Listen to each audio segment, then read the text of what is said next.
റോയിയെ കൊന്നത് എന്തിന്?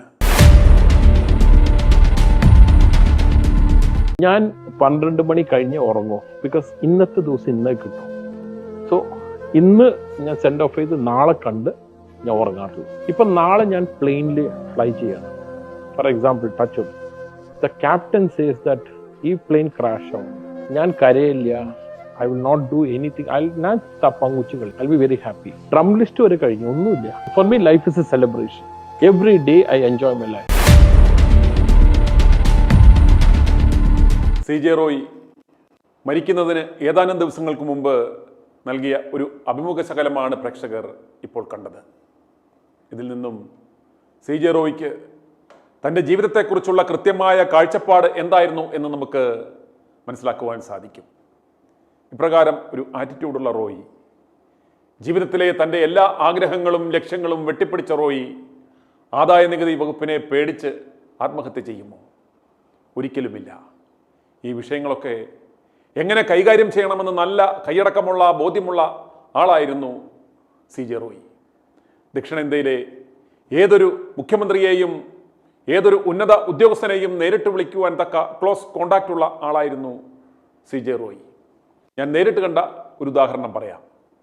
ഞാൻ CJ റോയിയുടെ മുന്നിൽ അദ്ദേഹത്തിൻ്റെ ക്യാബിനിൽ ഇരിക്കുമ്പോഴാണ് കേരളത്തിൽ നിന്നും ഇന്ന് ഇടതുപക്ഷ പാർട്ടിയുടെ ദേശീയ അധ്യക്ഷ സ്ഥാനത്തിരിക്കുന്ന ആളും അന്നത്തെ വിദ്യാഭ്യാസ മന്ത്രിയുമായ ഒരാൾ റോയിയുടെ ഫോണിലേക്ക് വിളിക്കുന്നത്. എന്നിട്ട് പറഞ്ഞു, ഞങ്ങളുടെ പാർട്ടി ചാനലിൻ്റെ ഹെഡ് എൻ്റെ പേരുള്ള ഒരാൾ അല്പസമയത്തിനുള്ളിൽ ആ മുറിയിലെത്തുമെന്നും ഗന്ധർവസന്ധ്യയുടെ മുഖ്യ സ്പോൺസറായി ഒരു 25 ലക്ഷം രൂപ കൊടുത്തുവിടണമെന്നും പറഞ്ഞു. അപ്പോൾ തന്നെ അദ്ദേഹം അത് സമ്മതിച്ചു. ഞാൻ ഇറങ്ങിയ പാടെ ഇദ്ദേഹം സൂചിപ്പിച്ച ആൾ റോയിയുടെ മുറിയിലേക്ക് കയറി വരുന്നതും ഞാൻ നേരിൽ കണ്ടതാണ്. അപ്രകാരം പണം കൊടുക്കുകയും ചെയ്തു. ഏതാണ്ട് 14 വർഷം മുമ്പുള്ള ഒരു കാര്യമാണ് ഞാൻ ഈ പറഞ്ഞത്. ഇതുപോലെ എല്ലാവർക്കും വാരിക്കോരി കൈയച്ചു കൊടുത്തയാളാണ് CJ റോയ്. ഇനി ആദായ നികുതി റെയ്ഡിൽ ഇപ്പോൾ ക്രമക്കേടുകൾ കണ്ടെത്തി എന്ന് തന്നെ വെക്കുക.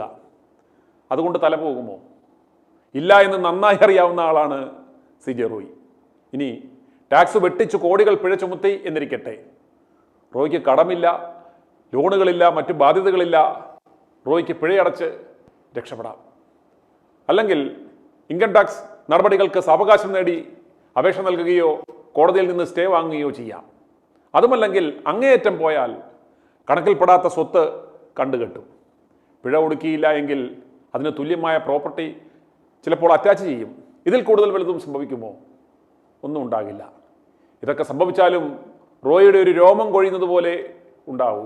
പിന്നെ എന്തിന് റോയ് പേടിക്കണം, ആത്മഹത്യ ചെയ്യണം? അതുകൊണ്ടാണ് ഞങ്ങൾ പറയുന്നത് റോയ് ആത്മഹത്യ ചെയ്യില്ല എന്ന്.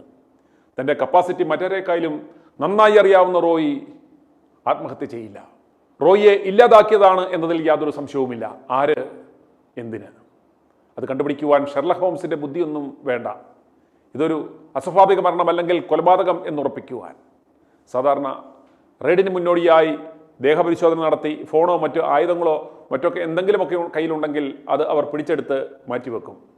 CJ റോയിയുടെ കോർപ്പറേറ്റ് ബിസിനസ് സ്ഥാപനങ്ങളെല്ലാം ബംഗളൂരുവിൽ തന്നെ ആയിരുന്നിട്ടും കർണാടകയിലെ ആദായ നികുതി ഉദ്യോഗസ്ഥരെ മാറ്റി നിർത്തി കൊച്ചി യൂണിറ്റ് അമിതാവേശം കാണിച്ച് പരിശോധനയും റെയ്ഡും പല ദിവസങ്ങളിലായി റോയിയുടെ വസതിയിലും സ്ഥാപനങ്ങളിലും നടത്തിയത് എന്തിനാണ്? അത് ആര് പറഞ്ഞിട്ടാണ്? എന്ത് കണ്ടെടുക്കുവാനാണ് അവർ തിടുക്കം കാണിച്ചത്? അവർ ഭയപ്പെട്ടത് എന്താണ്? കൊച്ചി യൂണിറ്റിൻ്റെ അമിതാവേശം എന്തിനായിരുന്നു? റോയ് വെടിയേറ്റ് മരിച്ചു എന്നറിഞ്ഞിട്ടും ഈ ആദായ നികുതി ഉദ്യോഗസ്ഥർ ചില ഡോക്യുമെന്റുകൾക്കായി അവിടെ പരക്കം പാഞ്ഞു നടക്കുകയും അവർ അത് കണ്ടെത്തുകയും കൊണ്ടുപോവുകയും ചെയ്തു എന്നാണ് വിവരം. എന്തായിരുന്നു ആ ഡോക്യുമെന്റുകൾ? അവർ അത് എങ്ങോട്ട് കൊണ്ടുപോയി, ആർക്കു വേണ്ടി കൊണ്ടുപോയി? ആദായ നികുതി ഉദ്യോഗസ്ഥർ ഇതുവരെ അത് വ്യക്തമാക്കിയിട്ടില്ല എന്ന് മാത്രമല്ല, ഈ വിഷയത്തിൽ ഇൻകം ടാക്സ് അഡീഷണൽ കമ്മീഷണർ കൃഷ്ണപ്രസാദിനെതിരെ കുടുംബാംഗങ്ങൾ പരസ്യമായി പരാതി പറഞ്ഞിട്ടും രേഖാമൂലം പരാതി നൽകിയിട്ടും ഇതുവരെ ഒരു ഔദ്യോഗിക വിശദീകരണം ഈ വിഷയത്തിൽ ആദായ നികുതി വകുപ്പ് നൽകിയിട്ടില്ല.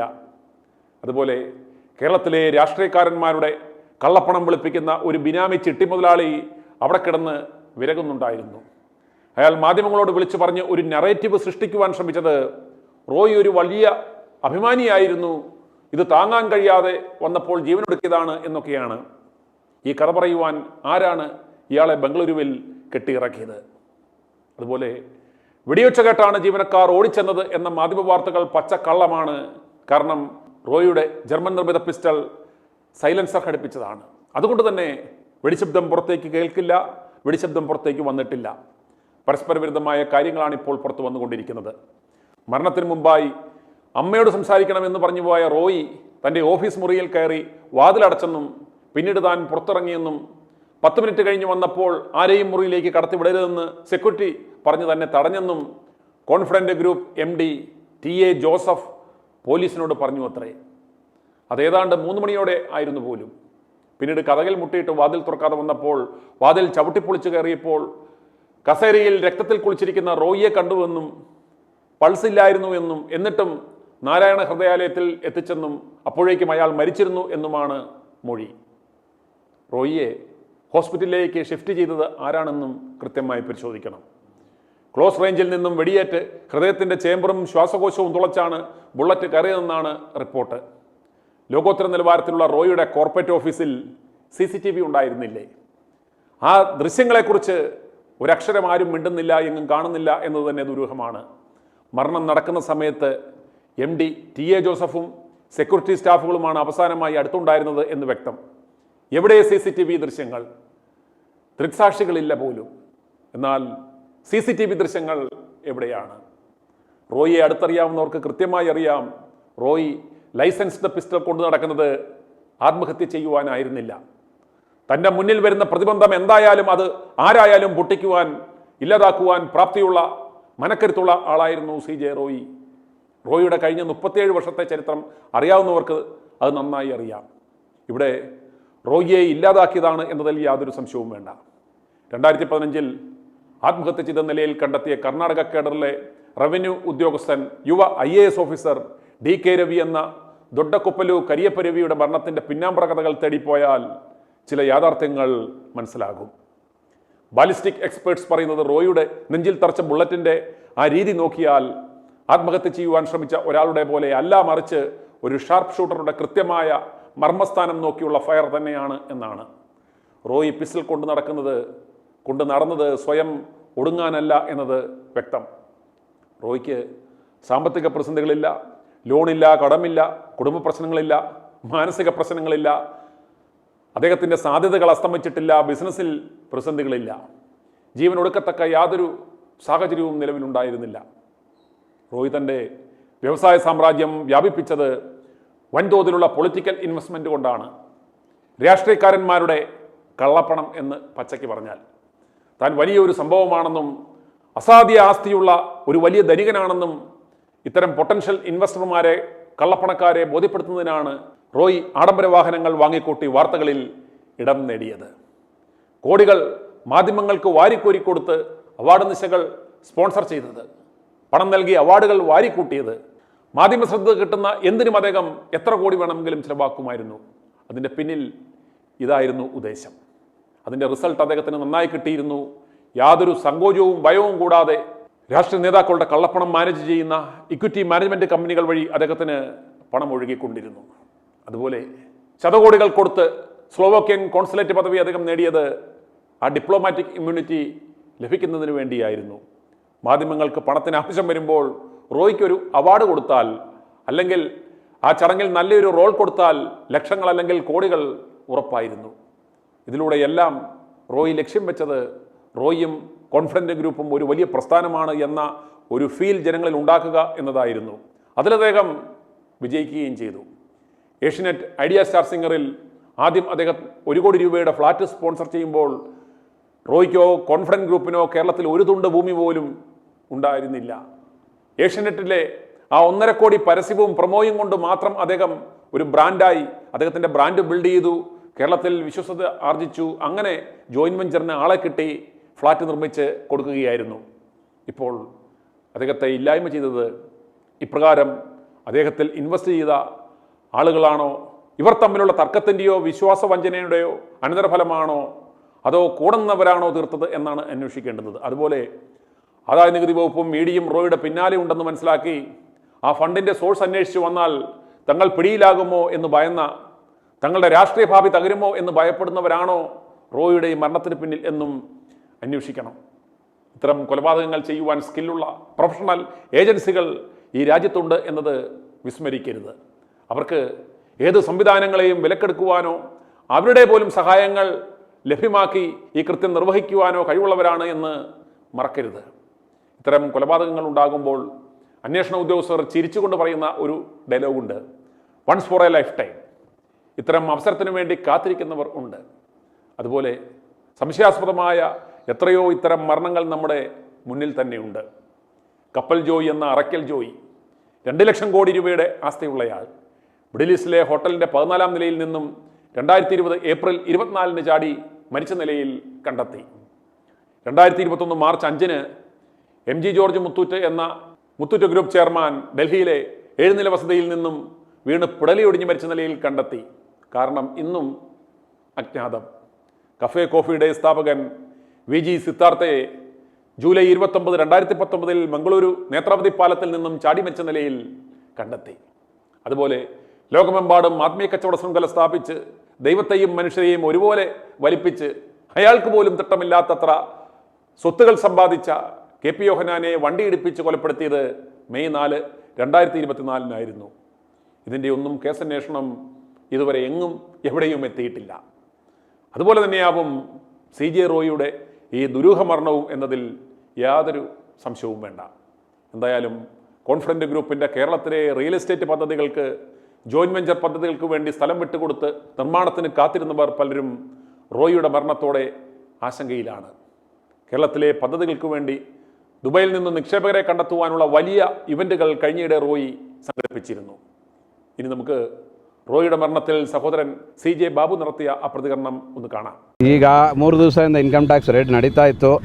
ಅವ್ರು ಇನ್ವೆಸ್ಟಿಗೇಷನ್ ಮಾಡ್ತಾಯಿದ್ರು. 28ನೇ ತಾರೀಕು ಬಂದಿದ್ದಾರೆ. 28, 29, ನಿನ್ನೆ 30. ನಿನ್ನೆ ಬೆಳಗ್ಗೆ 10:40ಕ್ಕೆ ನನಗೆ ಫೋನ್ ಮಾಡಿದ್ರು ಪುಕೆಟಿಗೆ. ನನಗೆ ಪ್ರೆಷರ್ ಇದೆ ಇನ್ಕಮ್ ಟ್ಯಾಕ್ಸಿಂದ, ನೀನು ಯಾವಾಗ ವಾಪಸ್ ಬರ್ತೀಯ ಅಂದರು. ನಾನು ಇವತ್ತು ಸಂಜೆ 7 ಗಂಟೆಗೆ ಬರ್ತೀನಿ ಅಂತ ಹೇಳಿದೆ. ಬಟ್ ಅಷ್ಟರಲ್ಲಿ ಅವರಿಲ್ಲ, ಹೋಗಿದ್ದಾರೆ. ಏನು ಪ್ರೆಷರ್ ಅಂತ ಏನು ಹೇಳಲಿಲ್ಲ. ಬಾ ಮಾತಾಡೋಣ ಅಂತ ಹೇಳಿದರು. ಅದು ಏನು ಅಂತ ನನಗೂ ಗೊತ್ತಿಲ್ಲ.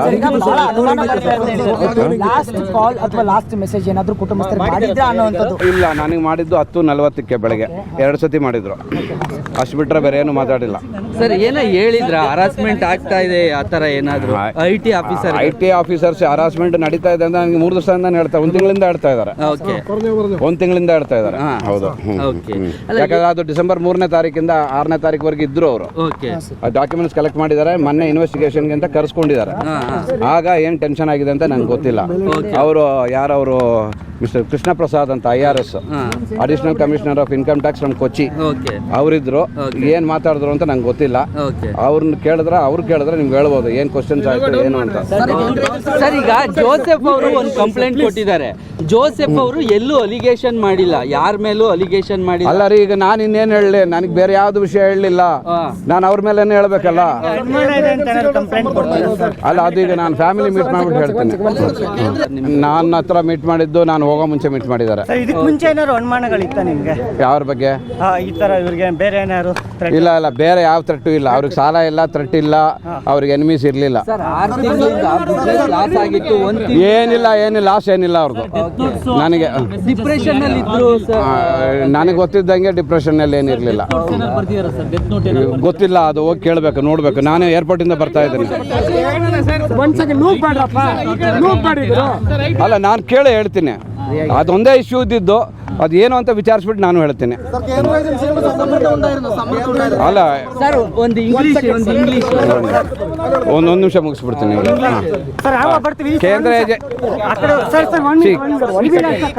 കേരള ഇൻകം ടാക്സ് ഡിപ്പാർട്ട്മെൻറ്റിൽ നിന്നാണ് വന്നിരുന്നത്. ദേവേർ ഇൻ ഹിസ് ഓഫീസ്. അവർ 3 ദിവസമായിട്ട് അവരുടെ ഓഫീസിലുണ്ട്. 28-ാം തീയതി വന്നാണ്. 28, 29, ഇന്നലെ 30-ാം തീയതി രാവിലെ എന്നെ വിളിച്ചിട്ട് പറഞ്ഞു. റോയ് വിളിച്ചിട്ടുണ്ടായിരുന്നു. 10:40 രാവിലെ വിളിച്ചിട്ട് പറഞ്ഞു, നീ എപ്പോഴാണ് വരുന്നത്, എനിക്കൊന്ന് കാണണമെന്ന്. അപ്പോൾ ഞാൻ പറഞ്ഞു, ഇന്ന് 7 മണിക്ക് കാണാമെന്ന് പറഞ്ഞാണ്. പക്ഷെ ആളുണ്ടായില്ല, ആൾ പോയി. അത് ആയിരിക്കാം. വേറെ ആൾക്ക് വേറെ ഒരു കടോ ബാധ്യതയോ അല്ലെങ്കിൽ ത്രെട്ടോ അങ്ങനത്തെ ഒന്നുമില്ല. അല്ല, അതിപ്പോൾ ഞാൻ ഫാമിലിയെന്ന് കോൺടാക്ട് ചെയ്യട്ടെ. ഞാൻ കണ്ടിട്ടില്ല, ഫാമിലിയെ കണ്ടിട്ടില്ല. സംസാരിച്ചിരുന്നു. അല്ല, അവർ അത് തന്നെ പറഞ്ഞ. കൊച്ചിയിലെ ഡെപ്യൂട്ടി കമ്മീഷണറുടെ ഭാഗത്ത് നിന്ന് വലിയ ഭീഷണിയോ അല്ലെ സമ്മർദ്ദം ഉണ്ടായിരുന്നു എന്ന് ഇന്നലെ ലീഗൽ ഓഫീസർ പറയുന്നുണ്ടായിരുന്നു. ഡെപ്യൂട്ടി കമ്മീഷണർ അല്ല, അഡീഷണൽ കമ്മീഷണർ കൃഷ്ണപ്രസാദിന്റെ പുള്ളിയാണ് ഇൻവെസ്റ്റിഗേഷൻ ടീം. പുള്ളിയുടെ പ്രഷർ ഉണ്ടായിരുന്നു എന്നാണ് ഞാൻ കേട്ടത്. ഒരു 43 ലക്ഷം സ്ക്വയർ ഫീറ്റ് എന്തായിരുന്നു ഈ പരാതിക്ക് ഒരു പ്രശ്നം? ഇപ്പോൾ എന്ത് അന്വേഷണമാണ് നടന്നുകൊണ്ടിരുന്നത്? പേരിലൊക്കെ ഇങ്ങനെ ചെയ്യുമെന്ന് കരുതുന്നുണ്ടോ? ഇല്ല, അത് എനിക്ക് തോന്നുന്നില്ല. അത് 43,000 അടിക്ക് വേണ്ടിയിട്ട് ആരും ചെയ്യുമെന്ന് എനിക്ക് തോന്നുന്നില്ല. ഏതെങ്കിലും കേസ് ഉണ്ടെങ്കിൽ പിഴ അടച്ച് തീർക്കാവുന്ന. അതെ അതെ.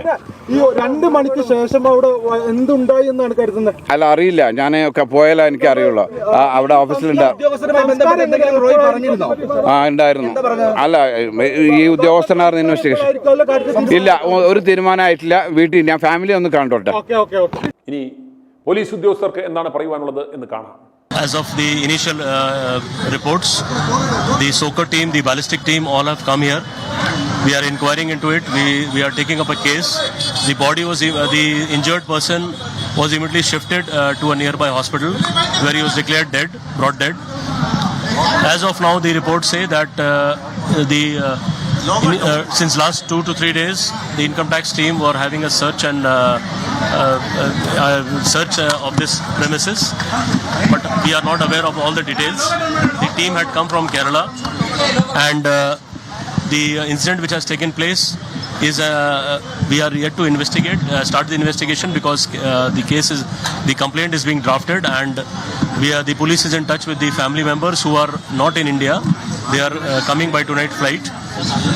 Once they come, we will come to know the further details. As of now, it is a case of shooting, self-shooting, and still the case till all the angles are inquired into it. I cannot give a detailed report on that. Sir, what is the case? It is a UDR or abetment to suicide? We'll see. As they gave a case, we'll take it on. Sir, there is information that some income tax officers were there in the office when this incident took place. What are the... No, I told since last 2 days there was a raid going on. As of preliminary inquiry, we are yet to inquire with the IT officials, because initially we wanted to secure this place. Our team is inquiring with them also, but initial report says that yes, there was a raid going on, which the raid had happened earlier also, and there was some inquiries going on, but we are yet to have the details of that. So what is the procedure of IT raid? Weren't they supposed to seize the mobile phone and the weapon before questioning the suspect? No, we are not aware of the details. This incident, we are right now here about the crime which has happened, how it happened, what happened, and all those details we'll find out and let you know. Thank you. ഇനി അവിടെ പാഞ്ഞെത്തിയ ഗോകുലം ഗോപാലിന് എന്താണ് പറയുവാനുള്ളത് എന്ന് കാണാം. Joint വെച്ചറുകാരൊന്നും ഇനി പേടിക്കേണ്ട. ഗോപാലൻ ചേട്ടൻ ഇവിടെ ഉള്ളപ്പോൾ ഇത്തരം സന്ദർഭങ്ങൾ വരുമ്പോൾ അദ്ദേഹം കൈയയച്ച് സഹായിക്കുന്ന ആളാണ്. എന്നെ സംബന്ധിച്ചിടത്തോളം, അതായത് സാധാരണക്കാരന് മറുനാടൻ മലയാളികൾ എന്ന രീതിയിൽ ഏറ്റവും മറുനാടൻ മലയാളി എല്ലാവരും വേദനിപ്പിക്കുന്ന ഒരു കാര്യമാണ് റോയിന്റെ അന്ത്യം. എൻ്റെ നല്ലൊരു സുഹൃത്തായിരുന്നു, നല്ലൊരു അതായത് വ്യവസായ മണ്ഡലത്തിൽ ഏറ്റവും നല്ല പേര് കേട്ട് ഏറ്റവും സമൂഹത്തിന് വേണ്ടി എന്ത് കാര്യങ്ങളും ചെയ്യാനും എന്താവശ്യപ്പെട്ടാലും അത് സന്തോഷകരമായി ചെയ്യുന്ന നല്ല ധാരണകർത്താവായിരുന്നു അദ്ദേഹം. കാരണം സമൂഹത്തിന്റെ വളരെ ബുദ്ധിമുട്ടുന്ന ജനങ്ങൾ അവർക്ക് എന്ത് സഹായം ചോദിച്ചാലും ചെയ്യുന്ന ഒരാളാണ്. പിന്നെ വേറെ ബിസിനസ് ആയിക്കഴിഞ്ഞാൽ ഇത്രയും വാക്കുകൾ പറഞ്ഞാൽ അത്രയും ഡീസൻ്റായി ചെയ്യുന്ന ഒരാളാണ്. പറഞ്ഞ വർത്താനം അതുപോലെ തന്നെ കറക്റ്റായി ചെയ്യുന്ന ഒരു വ്യക്തിയാണ് അദ്ദേഹം. അദ്ദേഹത്തിന്റെ അന്ത്യം യഥാർത്ഥത്തിൽ മറുനാടൻ മലയാളികൾക്ക്, മറുനാട്ടിൽ ജീവിക്കുന്ന എല്ലാ മലയാളികൾക്കും അത് വലിയ വേദന ഉണ്ടാക്കുന്ന ഒരു കാര്യമാണ്. കാരണം ഇത്രയും നല്ല ആരോഗ്യവാനും ഇത്രയും നല്ലൊരു മനുഷ്യന് എന്ത് സംഭവിച്ചു എന്ന് ഞങ്ങൾ ചിന്തിക്കുമായിരുന്നു. കാരണം ഇത് 5 മണിക്ക് ഈ വിവരം അറിഞ്ഞ ശേഷം ഞങ്ങളെ സംബന്ധിച്ചിടത്തോളം വളരെ വേദനയോടുകൂടി ഇരിക്കുമായിരുന്നു. ഞാൻ 10 പേരോട് സംസാരിച്ചപ്പോൾ അവരുടെ വായിൽ നിന്ന് വരുന്ന ഓരോ സംസാരങ്ങളും ഇത്രയും ഞങ്ങളൊരു വീട്ടിലൊരു സഹോദരൻ നഷ്ടപ്പെട്ട പോലെയുള്ള ഒരു ഫീലിംഗാണ് നമുക്ക് ഉണ്ടായിട്ടുള്ളത്. അയാൾ എന്താണ് സംഭവിച്ചതെന്ന് വെച്ചാൽ ED അല്ലെങ്കിൽ ഇൻകം ടാക്സ് ഓഫീസർമാർ അവരെ ചോദ്യം ചെയ്തപ്പോൾ അത് ഒരു ബാഗ് അടുത്ത് കണ്ടപ്പോൾ ആ ബാഗിൽ നിന്ന് കിടന്ന് ബാഗ് കാണിച്ചു നോക്കുമ്പോൾ അത് എടുത്തിട്ട് അയാൾ തന്നെ തുറന്നു, അതിൽ തോക്കുണ്ടായിരുന്നു, അതെടുത്ത് സ്വന്തം വെടിവെച്ചതാണ്. അതാണ് സംഭവിച്ചത്. കാരണം അതായത് ഇവിടുത്തെ ഇ ഡി ചോദ്യം ചെയ്യുമ്പോഴോ എന്നാണ് നിങ്ങൾ പറയുന്ന പോലെ തന്നെ ഞങ്ങൾ പറഞ്ഞത്. പക്ഷേ അതിന്റെ അയാളെ കൂടെ അടുത്തുള്ള ഒരാൾ എന്നോട് പറഞ്ഞതാണ് ഇങ്ങനെ തോക്ക് എടുത്ത് സ്വന്തമായി വെടിവെച്ചാണെന്ന്. കാരണം അയാൾ വലിയ നല്ല വലിയ അഭിമാനിയായിരുന്നു. അതാണ് കാര്യം. അഭിമാനത്തിന് ക്ഷതം പറ്റുന്നുണ്ടോ എന്നൊരു തോന്നൽ അദ്ദേഹത്തിന് തോന്നി. അപ്പൊ ഇനി ജീവിച്ചിട്ട് എന്താണ്? ഓ ആരെ അത് അറിയില്ല, അതൊന്നും നമുക്കറിയില്ല. നമ്മളിപ്പോ ഞാനിങ്ങനെ ഈ സമയത്ത് മുൻപേ ഗോകുലം ഗ്രൂപ്പിലും ഇത്തരത്തിൽ വലിയ ഇ ഡി റെയ്ഡും ഒക്കെ നടന്നിട്ടുള്ളതാണ്. അന്ന് മാനസികമായ സംഘർഷം ഉണ്ടാക്കുന്ന അല്ല, ഞങ്ങൾ സംഘർഷത്തിലെങ്കിലും ഞങ്ങൾക്കൊരു കാര്യമുണ്ട്. എന്നെ സംബന്ധിച്ചിടത്തോളം ഞാൻ ഒരു തെറ്റും ചെയ്തിട്ടില്ല എന്ന് കോൺഫിഡൻസ് ഒക്കെ ഉണ്ടായിരുന്നു. അതേ സമയത്ത് അദ്ദേഹം ഒരു തെറ്റും ചെയ്യാത്ത ഒരാളായിട്ടാണ് ഞങ്ങൾ ഇതുവരെ കണ്ടത്. കാരണം അങ്ങനെ അയാൾ സമൂഹത്തിന് ചെലവഴിക്കുന്ന ആ പണം അത്രയും അധികമാണ്. അപ്പൊ അങ്ങനെ ഒരു കാര്യം ചെയ്യേണ്ട ആളല്ല അത്. പക്ഷേ അത് ഓരോ പേഴ്സണലായിട്ടുള്ള കാര്യങ്ങളൊന്നും നമുക്കറിയില്ല. ഇൻകം ടാക്സ് ഡിപ്പാർട്ട്മെന്റും ഒക്കെ ബുദ്ധിമുട്ടിക്കുന്നു, ഉപദ്രവിക്കുന്നു എന്നുള്ളതാണ്. പിന്നെ ഒരു കാര്യം, എന്ത് ഇ ഡി ആര് ചോദിച്ചാലും നമ്മുടെ കോൺഫിഡൻസ് ഉണ്ടായിരിക്കണമല്ലോ. പക്ഷെ ഒരു ചെറിയ കൂടുതൽ അഭിമാനിയാണ് അദ്ദേഹം. അതാണ് ഇതിന്റെ പ്രധാനപ്പെട്ട കാരണം. എനിക്ക് എന്റെ പിന്നെ പൊസിഷൻ നഷ്ടപ്പെടുവോ, എന്നെ പറ്റിയുള്ള അഭിപ്രായം മോശമായി പോയോ എന്നുള്ള ഒരു മാനസിക ക്ഷതത്തിലാണ് ഇദ്ദേഹം അത് ചെയ്തു പോയതാണ് ഞാൻ അനുമാനിക്കുന്നത്.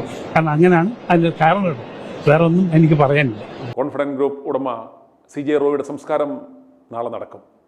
ബന്നാർഘട്ടയിലെ റോയിയുടെ ഉടമസ്ഥയിലുള്ള നേച്ചർ കോൺഫിഡന്റ് കാസ്കേഡിൽ വൈകിട്ട് 4 സംസ്കാര ചടങ്ങുകൾ നടക്കുക. ഇന്ന് പോസ്റ്റ്മോർട്ടം പൂർത്തിയായ ശേഷം ഉച്ചയ്ക്ക് 2 മണിയോടുകൂടി മൃതദേഹം പൊതുദർശനത്തിന് വിട്ടുകൊടുത്തു. ബന്നാർഘട്ടിൽ സംസ്കരിക്കണമെന്നായിരുന്നു റോയിയുടെ ആഗ്രഹമെന്ന് കുടുംബാംഗങ്ങൾ അറിയിച്ചു. i2i News, an eye for truth. i2i News subscribe ചെയ്തിട്ടില്ലാത്തവർ ഇപ്പോൾ തന്നെ സബ്സ്ക്രൈബ് ചെയ്യുക. നോട്ടിഫിക്കേഷൻ ലഭിക്കുവാൻ ബെൽ ബട്ടണും അമർത്തുക.